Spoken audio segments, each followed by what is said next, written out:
ici on se plaint, c'est double tarif. Quand on est très vieux aussi, sans doute, parce qu'on ne peut plus se défendre, alors il y en a plein qui en profitent. Entre les deux, il y a l'âge adulte. C'est peut-être l'accalmie.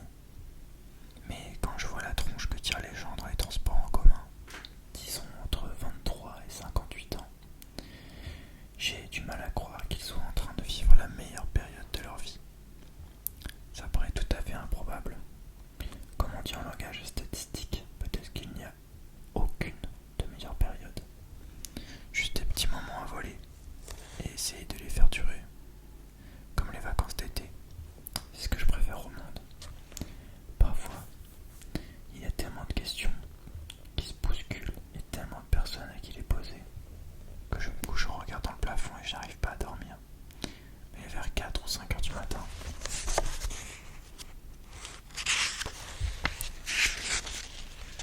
je finis par sombrer, côté insomniaque. Je suis encore au niveau amateur.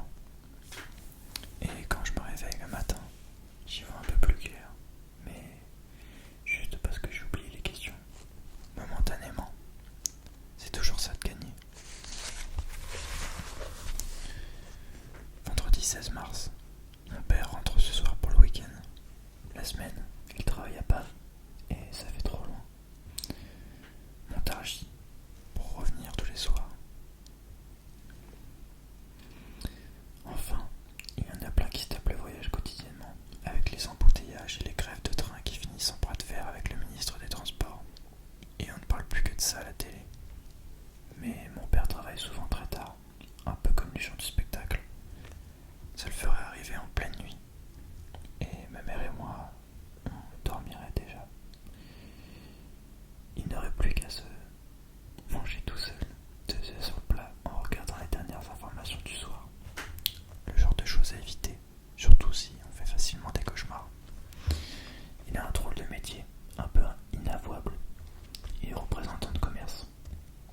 Oui, je sais, c'est moche. Il fait du porte-à-porte. Il va chez les gens et il leur vend des portes blindées, des alarmes, des systèmes de sécurité. Tout le monde flippe de nos jours. C'est un bon filon. Enfin, avec la crise, mon père répète tout le temps. Ça se durcit. Je me demande s'il y a une époque où ça se ramolissait. Et si oui, quoi en particulier? Il prévoit que son métier n'existera bientôt plus, parce qu'on laisse plus personne entrer chez soi. On met des codes, des interphones, des verrous partout. Et en même temps, il peut pas complètement s'en plaindre. Avec tous ces produits de haute sécurité, il favorise grandement cette manie collective que tout le monde a prise de se barricader au maximum. C'est comme s'il vendait la corde pour se pendre. C'est kamikaze, mais ça semble pas l'inquiéter plus que ça. Le monde entier est kamikaze. Enfin, à mon avis quoi, c'est une tendance générale. Rien qu'entre la drogue, la déforestation, la surpopulation, le dopage dans le sport de haut niveau qui donne des cancers du pancréas et les pesticides dans les brocolis aussi. Bon, c'est pas dans le bon ordre, et je suis sûr que j'en oublie. Mais vous voyez l'idée. Et puis, c'est peut-être une forme d'héroïsme de foncer comme ça droit dans le mur. J'ai vu un film l'année dernière avec des samouraïs, des sortes de chevaliers japonais qui se suicidaient quand ils perdaient leur honneur. L'humanité doit être déshonorée d'une manière ou d'une autre. Ça s'expliquerait. En tout cas, les mecs qui font du porte-à-porte comme mon père, c'est sûr ce sont des héros. Des héros sans super pouvoir, absolument méconnus. Et surtout très mal considérés.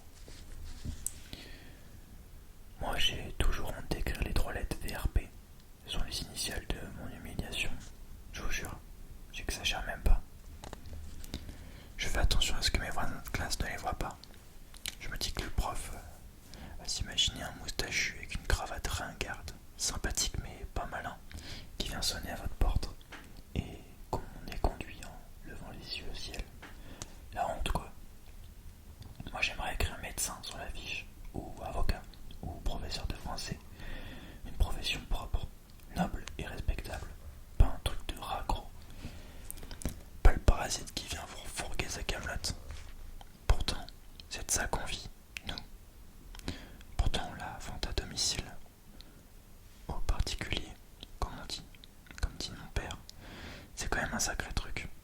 Vous débarquez chez des gens qui n'ont rien demandé, qui n'ont a priori aucun besoin précis, et à la fin ils ont signé un chèque énorme pour un produit qu'ils n'avaient jamais prévu d'acheter.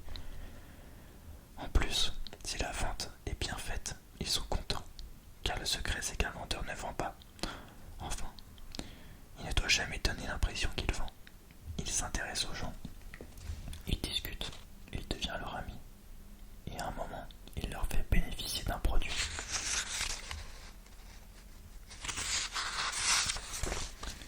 C'est tout un art, mais c'est un art un peu mal vu, pas comme l'art dramatique, la musique, l'art lyrique. Non, ça n'a aucune lettre de noblesse, ça n'en aura jamais, ça mourra avant. Mon père n'est payé qu'à la commission. Les semaines où il n'a pas beaucoup vendu, il est toujours d'un peu moins bonne humeur. Il le dit pas, mais je le vois tout de suite. Il rigole moins. Lui prétend qu'il est pareil, mais c'est pas du tout vrai. C'est pas tout à fait vrai. Il explique qu'il y a des semaines où on vend beaucoup et d'autres non. Qu'il faut surtout pas s'inquiéter, mais continuer inlassablement à donner, à sonner, à des portes, à sourire, à séduire, à écouter patiemment les tracas des gens et leur faire sentir à quel point ils sont importants et intelligents, même quand ils racontent les trucs les plus cons du monde. Le pire c'est qu'il faut le faire sincèrement, sinon ça marche pas. Je sais pas comment il se débrouille. C'est un peu un sophiste, comme chez les Grecs dont parle Monsieur Merlet, le professeur de français qui nous enseigne tout le temps la philo. Il a raté sa vocation, de peu, faut reconnaître. Mon père est capable de défendre un point de vue, puis la vie. Diamétralement opposé, ne le dérange pas du tout. Ce qui l'intéresse, c'est l'échange, la dialectique. Pas s'accrocher à une pensée qui en vaut une autre, enfin d'après lui. Et c'était la base. Et c'est la base pour être d'accord avec n'importe qui et réussir une vente. Il me dit tout le temps, le monde est rempli de myopes qui veulent vous convaincre que le monde est flou. Comme quoi VRP et philosophe c'est très proche. Mais n'allez pas raconter ça à un philosophe, et encore moins à un VRP. De toute façon, les gens d'aujourd'hui sont tous VRP, ont tous des VRP. Ils essayent de faire diversion, mais au fond, si on n'achète pas ce qu'ils veulent nous refourguer, ils sont tristes et déçus. Il n'y a qu'à allumer la télévision pour se rendre compte. Mon père, au moins, il fait pas semblant d'être autre chose que ce qu'il est. Et pourtant, la plupart du temps, j'aimerais bien. C'est la contradiction du monde dont je parlais l'autre jour. En tout cas, je verrai vite la tête qu'il aura en arrivant. On ne sait jamais trop sur quel pied danser avec lui. Parfois, il est très gentil. Parfois, il peut être très gentil. Parfois, entrer dans des colères noires. Mon père, il parle fort, il rit fort, il crie fort et il tape fort. En gros, il est fort, un peu dangereux aussi. Ce qui le distingue de tous les autres pères, c'est qu'il me réconcilie avec lui parfois. Ce sont juste des moments. Dans la voiture, en attendant un feu rouge, il peut prendre le volant pour un tam-tam et entonner des chants africains qui sortent Don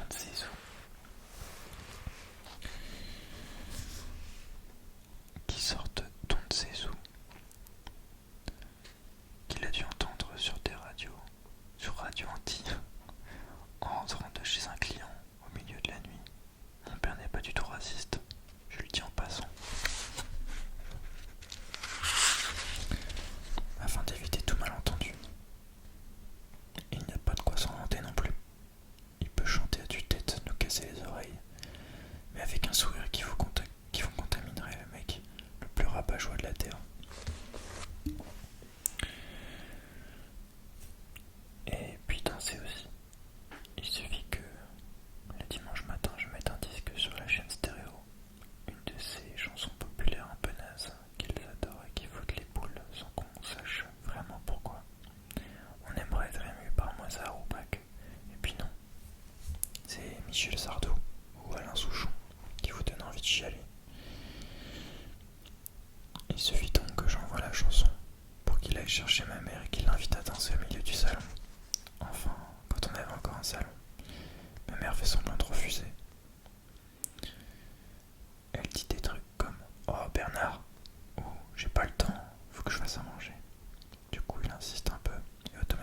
se laisse faire.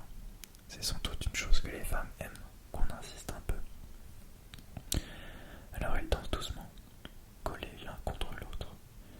Mais pour moi, unique spectateur gêné mais content de constater ce rapprochement, je sais pas s'ils aiment vraiment, s'ils ont été amoureux l'un de l'autre, franchement, je me demande. Il y a une force qui les réunit, c'est un électroaimant d'une puissance hallucinante. Ça, je le vois et je crois qu'ils ne se sépareront jamais. Mais l'amour, celui que je ressens pour Pauline par exemple, ça n'a pas l'air d'être le même. Ça doit être comme le vin. L'amour entre deux êtres, ça évolue avec le temps. Il y en a qui tournent au vinaigre, d'autres qui se bonifient. Et mes parents semblent toujours hésiter entre les deux options. Mardi 20 mars, à l'internat féminin, il y a une salle de télé. Aujourd'hui, on passait du tennis. Moi j'adore, c'est mon sport préféré. Et là, un peu comme si c'était Noël. Sauf que Noël, je déteste. Bref. Comme si j'avais été soudain béni des dieux. Pauline est venue s'asseoir à une chaise d'écart de moi pour regarder le match. Vous y croyez à celle-là? Pourtant c'est la pure vérité. La vie, c'est ça.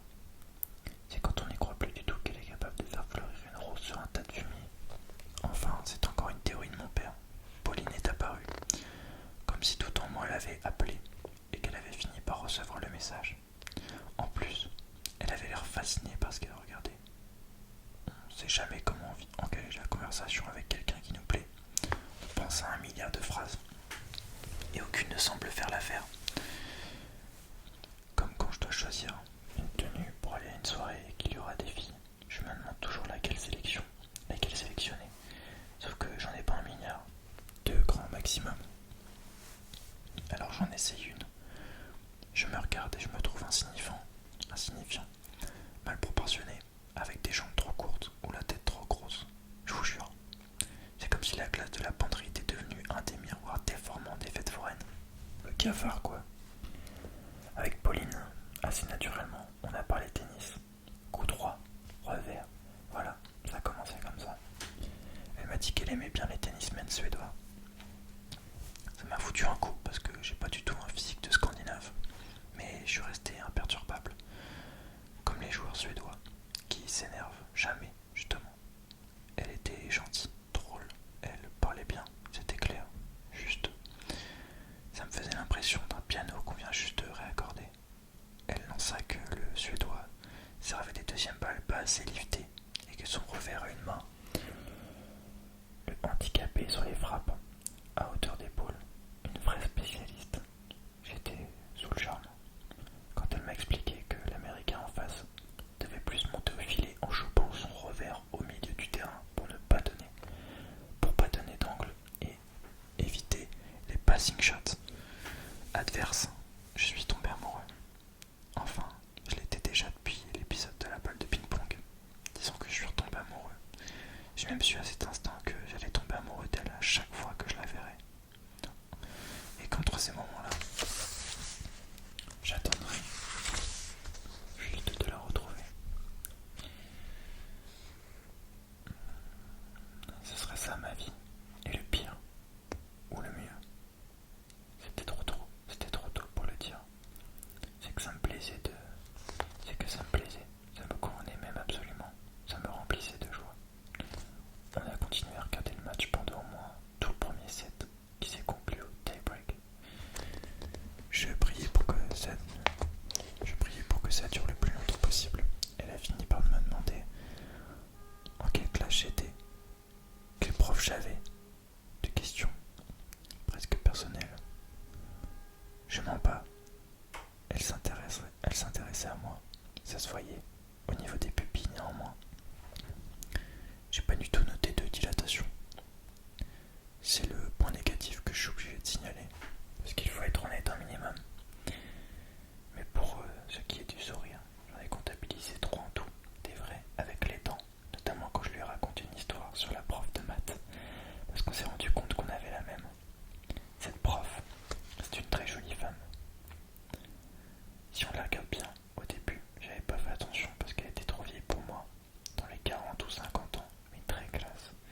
si je ris fort. Moins fort que mon père et mon frère. Mais fort quand même. Ça doit être héréditaire et du coup elle m'a paru familière. Mais belle aussi. Ce qui est un peu antinomique.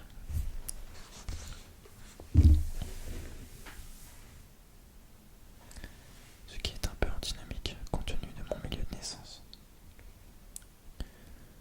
Ma famille, c'est pas toujours du joli, mais je vous en parlerai un autre jour. Bref, j'étais en train de passer le meilleur après-midi de ma vie et forcément elle allait partir. Et après je savais que si on reparlerait... Oula, non. Et après je savais pas si on reparlerait. Voilà, c'est mieux comme ça. Alors j'ai échafaudé des plans pour lui donner rendez-vous. Pour une raison ou pour une autre. Je cherchais des prétextes pour se revoir. Lui prêter un livre par exemple. Après elle aurait dû me le rendre. Mais j'avais qu'un livre de biologie dans mon sac. Ça pouvait pas marcher.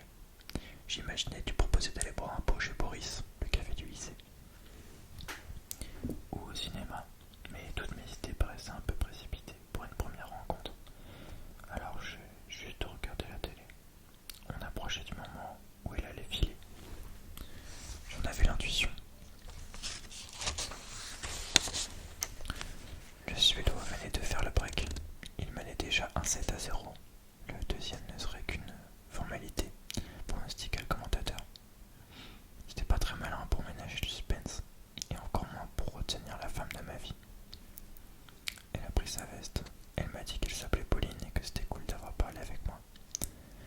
Ce qui aurait été génial, c'est de se faire la bise pour se dire au revoir. Mais en même temps, j'avoue que ça aurait été bizarre aussi. Elle s'est levée et elle est partie en disant à plus. Et j'ai tout de suite eu une impression de moi. J'ai pensé aux journaux télévisés qui montrent les chiens qu'on abandonne sur les aires d'autoroute au début des vacances d'été. Et aussi aux vieux, tout seul au mois d'août.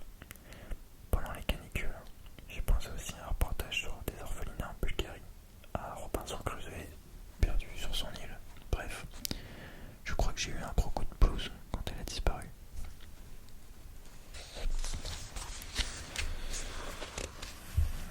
Mercredi 21 mars. J'ai recroisé Pauline ce matin dans un des couloirs du lycée. Elle m'a juste souri de loin, mais ça m'a fait une sensation de chaud à la poitrine. Je sais pas comment décrire, une vague de joie qui vous envahit, vous comble et vous donne un air totalement PA. Une sorte de réponse à tout. Ce doit être ça l'amour, la réponse à tout. J'avais déjà lu quelque part, ou peut-être qu'un curé l'avait dit à la messe de minuit. Dans la famille, on est croyant. Juste le 24 décembre pour la messe de minuit. Ça nous donne un truc à faire entre la dinde et la bûche, le temps de digérer un peu quoi. Mais c'est la première fois que je le ressentais en moi, dans mon corps. C'est la différence entre les trucs qu'on croit et les trucs qu'on sait. L'amour est Dieu. L'amour est Dieu aussi peut-être. Je pense que c'est un truc à expérimenter, pas à s'imaginer, pas à présager. Espérer comme après avoir lu son horoscope, j'ai toujours l'impression qu'on veut nous faire croire en Dieu.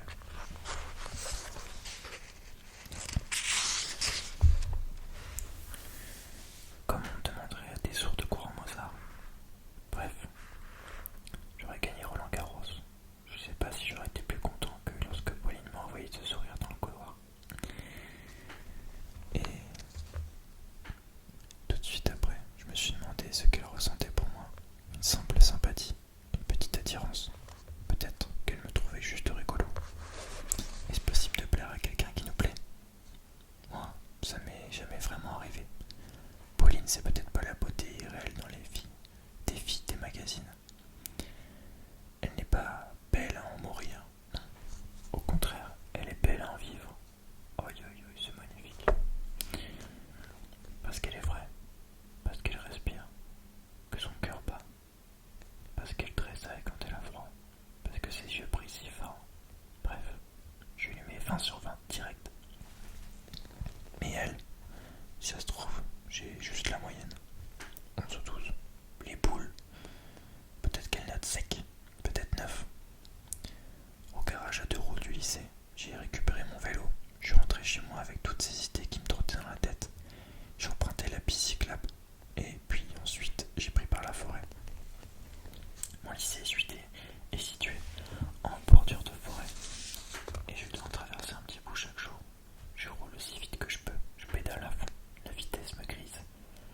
me rapproche d'une sorte d'extase. Sur les sentiers, je connais chaque pierre, chaque racine, chaque talus et chaque fossé. Je sais quand il faut serrer à droite, quand il faut lever les fesses de la selle, accélérer, ralentir. En automne, c'est couvert de feuilles mortes, souvent humides et glissantes. Faut éviter de freiner. Là, j'allais doucement parce que j'étais pas pressé. Je me sentais plein d'espoir. C'était la fin de l'hiver, la nature immobile. Dans le silence et le froid. Préparer le printemps. J'entendais le roulis de mon vélo, quelques petits grincements, le cri d'un corbeau qui s'éloignait dans la cime des grands chênes. Quand je suis arrivé, ma mère m'attendait. Elle m'avait préparé un bol de ricolé. Elle m'avait préparé un bol de ricoré avec des tartines. C'est ça mon goûter généralement. Avec 4 carrés de chocolat. Une rangée, quoi. Ou de la confiture. Ça dépend des jours. Ma mère adore le chocolat. Alors parfois elle mange tout. Et moi j'ai plus que de la confiture. Si je me plains, elle lance que c'était bien pire pour elle quand elle était petite. Elle enchaîne avec une description de son enfance. Mais bon, c'est pas non plus Cosette dans Les Misérables. Mais ça n'avait pas l'air d'être le Ritz. Avec un père cheminot et malade, une pâte à réfrigérateur, un nouveau manteau. Tous les 3 ans, aujourd'hui les pauvres ont des Nike qui valent une fortune, qu'elle rajoute. Elle me dit, je t'offre une vie bien plus belle que la mienne.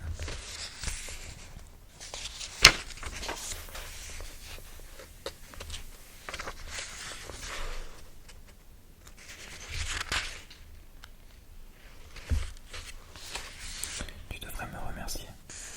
C'est ça l'argument qui tue. Qu'est-ce que vous voulez répondre? À la fin du goûter, alors que j'allais commencer mes devoirs, ma mère a sorti d'un placard un petit paquet cartonné avec une fille blonde en photo. Un emballage que je connais par cœur. Et m'a annoncé que ce serait bien de me faire ma couleur. Parce que mes racines commençaient à apparaître. C'est peut-être mon plus grand secret. Rien que d'y penser, j'ai envie de pleurer. Ma mère me teint les cheveux, une fois par mois en blond. Ça dure depuis que j'ai 7 ans. Déjà plus de la moitié de ma vie. Au début, j'étais absolument consentant. Ça me faisait à peu près les mêmes effets que lorsqu'on me coupait les ongles. En grandissant, j'ai commencé à me demander leurs raisons. Mon père et ma mère ne tombent pas souvent d'accord. Mais là-dessus, c'est l'union sacrée. Pour eux, je suis plus beau comme ça. Et puis, c'est pas vraiment de la teinture. C'est plutôt un éclaircissement qu'ils se sont obligés de préciser. Franchement, c'est difficile de juger si ça me va mieux, les cheveux clairs. Je n'oserais jamais demander l'avis de personne tellement j'ai honte. Je suis donc à me laisser décolorer les cheveux une fois par mois. Mais j'aime pas trop ce moment. D'abord, j'ai peur que les gens se rendent compte le lendemain quand je retourne à l'école. Une fois en primaire, on avait fait la teinture à l'heure du déjeuner et j'avais classe l'après-midi. Une fille m'avait lancé «T'as blondi, Émile». Elle n'arrêtait pas de le répéter «T'as blondi, t'as blondi». Je savais plus où me mettre. Des années plus tard, ma mère m'a proposé d'arrêter. C'était en gros il y a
Alors c'est vraiment une affaire de dosage.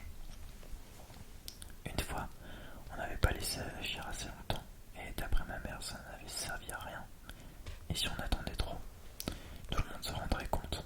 J'aurais les cheveux couleur paille, et là, je vous dis pas le cauchemar. Alors moi, j'insiste toujours pour qu'on écoute, pour qu'on écourte un peu. Je crois que c'est une question de caractère. Ensuite, elle m'a tout rincé à l'eau chaude. Ça sent un peu bizarre. On est obligé de beaucoup aérer. Enfin, on sèche les cheveux et on regarde le résultat. C'est le moment flippant. Je m'approche du miroir avec une énorme appréhension. À chaque fois, c'est pareil. C'est la peur de voir apparaître un monstre. Ou Claude François. Là, c'était à peu près harmonieux. Pas choquant en tout cas. Une sorte de blond cendré. Parfois, quand je proteste auprès de mon père en clamant que tout ça ne me semble quand même pas très naturel, il objecte qu'au contraire, ça l'est absolument parce que j'ai une peau de plomb et lui aussi était tout blond enfant. Donc c'est juste un petit coup de pouce, comme si mon capital ADN s'était perdu en cours de route et qu'il s'agissait d'une simple correction pour retrouver tous les bienfaits de mon héritage génétique. Il aime les grandes phrases, mon père. Il se lance, il ne sait pas toujours ce qu'il va dire, mais ça lui fait pas peur. Il y va bille en tête, et c'est vrai qu'il retombe toujours à peu près sur ses pieds. Des formations professionnelles sont toutes. Après, je mélange un peu tous les arguments. Le pour et le contre. Le probable et le pas sûr. Le sans doute et le peut-être. Et ça finit toujours par une nouvelle couleur. Un nouvel éclaircissement. En tout cas, je veux que personne ne sache. Et si un jour, quelqu'un d'autre que moi lit ces lignes, car on ne peut pas être à l'abri de tout, ni d'un énorme tremblement de terre à cause de la tectonique des plaques, ni d'une explosion nucléaire créant un gigantesque exode. Là aussi, les statistiques ça m'aurait donné. Là aussi, les statistiques sont formelles. Ça peut arriver. Ni même d'un déménagement mal maîtrisé d'une maison à une autre. Bref, si quelqu'un tombe sur ce cahier, qu'il ne raconte jamais cette histoire de teinture de cheveux à personne, de chez personne. C'est comme celui qui voudrait s'opposer à un mariage dans les films américains. Qu'il parle, lève la main. Non, qu'il parle maintenant ou se tâche à jamais. J'invente des mots. Et bien là, qu'il se la ferme tout de suite et se la boucle pour l'éternité. Sinon, j'en mourrai sur le champ de déshonneur. Eh bien, moi j'ai envie de dire la suite au prochain épisode.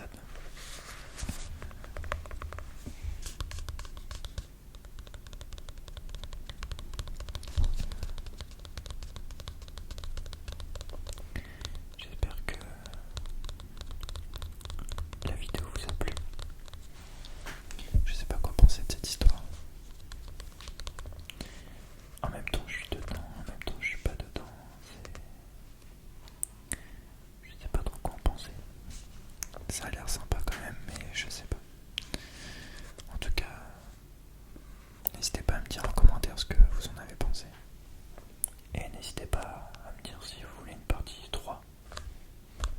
C'est comme vous voulez. Je vous rappelle que pour me faire plaisir, vous pourrez vous abonner et liker cette vidéo. Ça me fera vraiment très très plaisir. D'ici là, si vous dormez pas encore, c'est que j'ai échoué. Ou alors c'est que vous étiez vraiment dans l'histoire. Et dans tous les cas, c'est du positif, au pire. Sur ce, je vous dis à la prochaine. Je vous réserve de nouvelles vidéos bien sympathiques qui vont pas tarder à arriver. Je sais pas quand elles sortiront.